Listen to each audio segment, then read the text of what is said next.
here is my amaranth. This was about this tall. They didn't grow too great over here. I think they were shaded out by both the corn and my tree of heaven, invasive tree of heaven that my family is allowed to grow.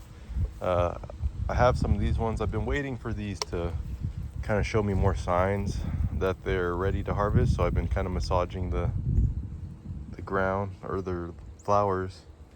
You'll see a few on there. Some of these, like this is one, but they don't feel done to me. I don't know if I missed the opportunity or what, but yeah, there's nothing really coming out. That one, well, this one broke in the wind. It started getting eaten by roly-polies. This one was the best one. I cut it off, and I don't think I got a pound of seed like they claim, but it was a good amount. I definitely got enough seed to plant more and get a pound next year. So, and here's my this is my Mennonite sorghum. I planted this kind of late, and it was growing in partial shade, as you can tell above. It grew for the conditions, and it's competing with grass. It grew still about maybe like, I want to say 5'2". Some of them are closer to 6 foot.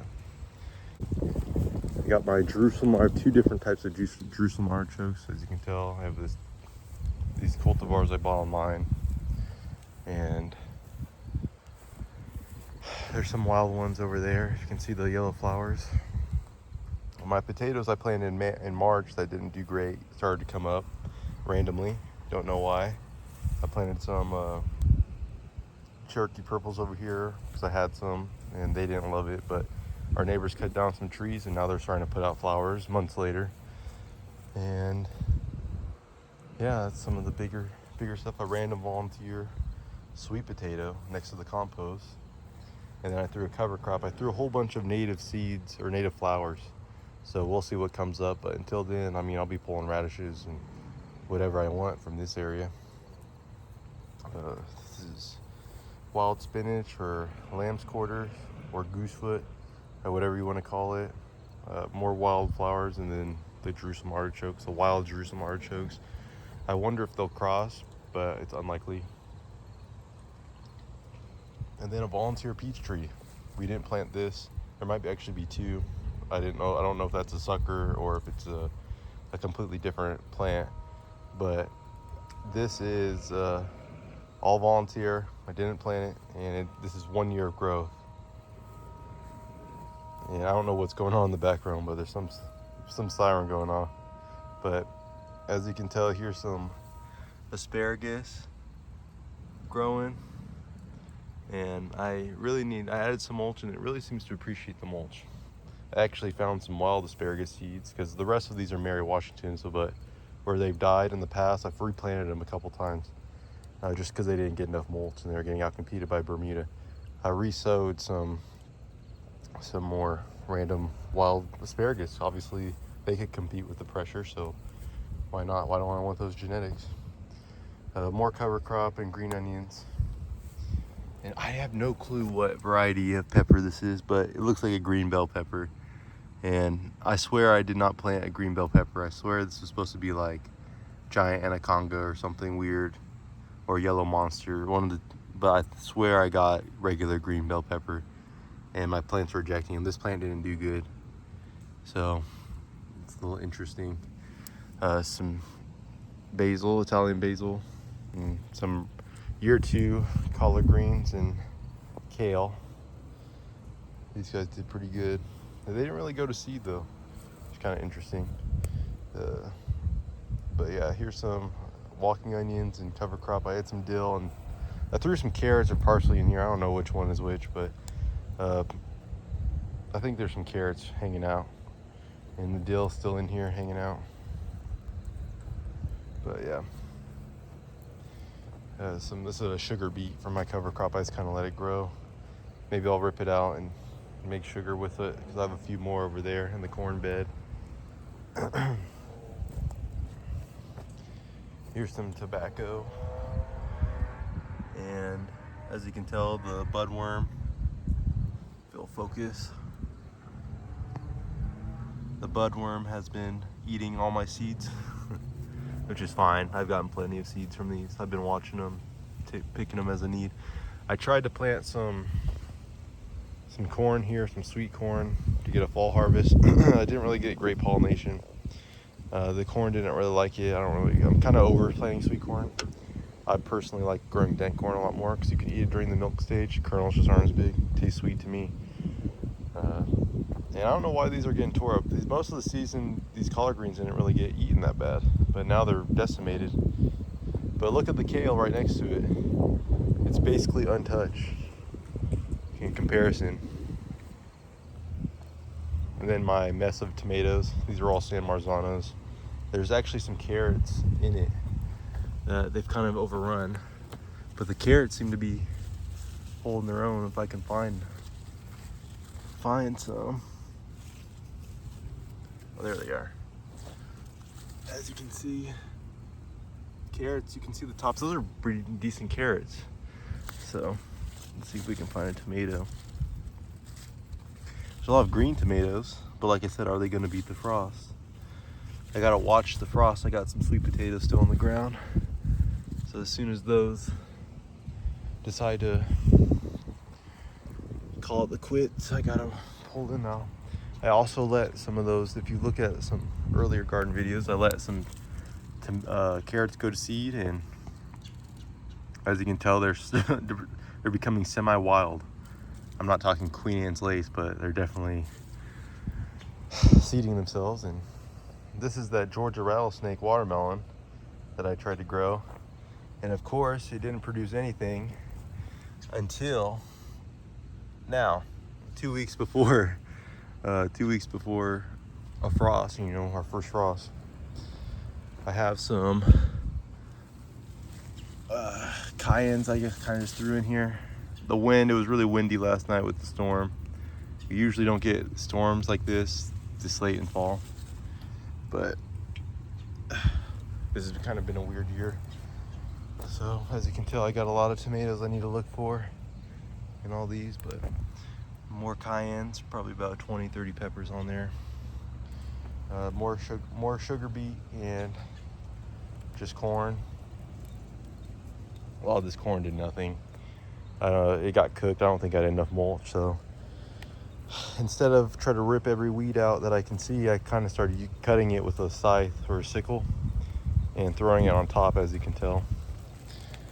My pawpaws also are confused and they don't know what's going on, that I grew from seed. They started coming up and germinating, so I'll have to try to protect them and bring them inside. Some of them, like this one died. Don't know why, but you can see the other ones are putting out their first true leaves.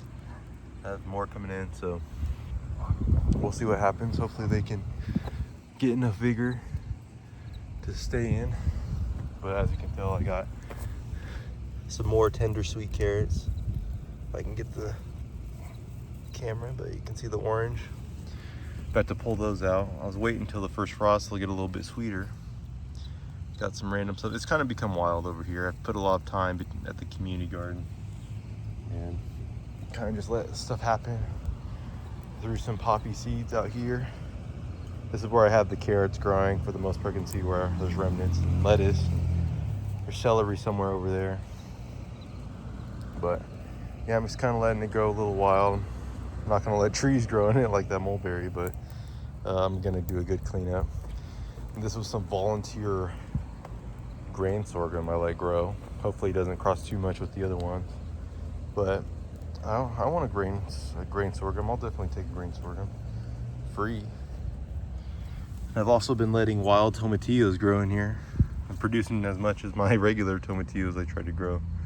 But here's the scarlet runners. You can see their beautiful red flowers. They didn't grow as vigorous as the Ayocotes, but it's probably because they were growing under the shade. But look how crazy these beans are. This is the first year they've produced for me. There's huge bean pods. And I want to say there's probably about, there's that one and, another one and one up here and two down here and another one back here. And it's probably more than I'm thinking or I can see. But I'm glad they produce. I'll definitely replant them. I planted all of my seeds, so it was kind of a gamble as to what came up, but I'm kind of embracing the Fukuoka mindset, you know, let stuff just seed itself, and that's how you know what's strong. Like I threw random radish seeds. This radish didn't really grow great because I pulled it up a little bit, but you know, I didn't think it was going to produce seed pods, but look at it, produced seed pods. This this cucumber was some seedless cucumber I had. I just threw it out here, and you know, just to save seed, and I ate one. It was pretty good, and now it's here, withstanding the devastation of the cucumber beetle. But yeah, it's fun. These are all going to come down here in probably a couple days. None of my other squash made it. They all got destroyed by squash bugs overnight, or they got eaten when I was on vacation. So it was kind of a devastation here. A lot of my corn didn't do great. I got a few good ears off of not even good ears, a few ears for seed on the, Bloody Butcher. And definitely plan on doing a land race because none of the corn does that great. I feel like the best corn is Hickory King White, Pencil Cobb, so a lot of white corns. And then I think Hopi's just now starting to adjust to this growing area. I forgot to point out my rosemary I need to bring in, and I have another volunteer nectarine or peach or something that I just threw in a pot. But then there's also a tobacco plant I transplanted, and I need to dig up and check out that Hopness I planted a long time ago. I dug it up a few times, but it seems to just be putting out roots and it's not focusing on putting up any new growth. So I just want to make sure it's got a root system before it hits, -10 this winter. But here's my banana plants. They kept knocking over.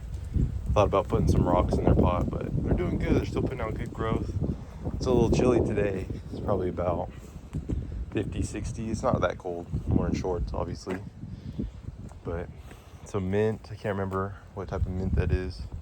And some more pawpaws I'll bring in since my last ones didn't do so great. The strawberries seem to be liking a little bit of extra light in this area. And here are my cherry tomatoes. They definitely didn't do great over here. We grew some in more full sun and they produced like crazy. Definitely don't plan on planting any more tomatoes over here. They just don't like it. This is for partial sun only. So the pawpaws do really good over here. And here's my oregano. Here's some tobacco. Some more sweet potato, co-planted sweet potato with jalapeno. Some random high bush variety of blueberry that I got from Tractor Supply. Didn't do so great. I wasn't watering it enough, so that's on me. Potato and some more Egyptian walking onions. More jalapeno. Another blueberry plant that I wasn't watering good enough, but at least there's all these buds. I don't know if you'll be able to see this. Yep, all these buds. So we'll come back. It's my first time really growing a lot of okra, and they still didn't do that great. They're still aborting. But I need to harvest that okra before it gets too woody. Some more jalapenos. Gonna be making some cowboy candy or something. Some random, these were just leftover potatoes that I thought were dead or molded, but they grew. Got some more okra trying to grow. Randomly put out the last push, and more jalapenos. And there's some Brandywine tomatoes. These have been getting tore up all season long by both caterpillars and roly-polies. So I've been watching these. I got a random cluster or two. So there's two over here. Trying to look for. There's a big mama right there. And a few more if I can find them on camera.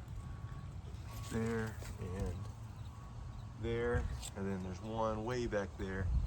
Probably a few more, and if you just watched my last short video, you'll see There's some Eucotis on here.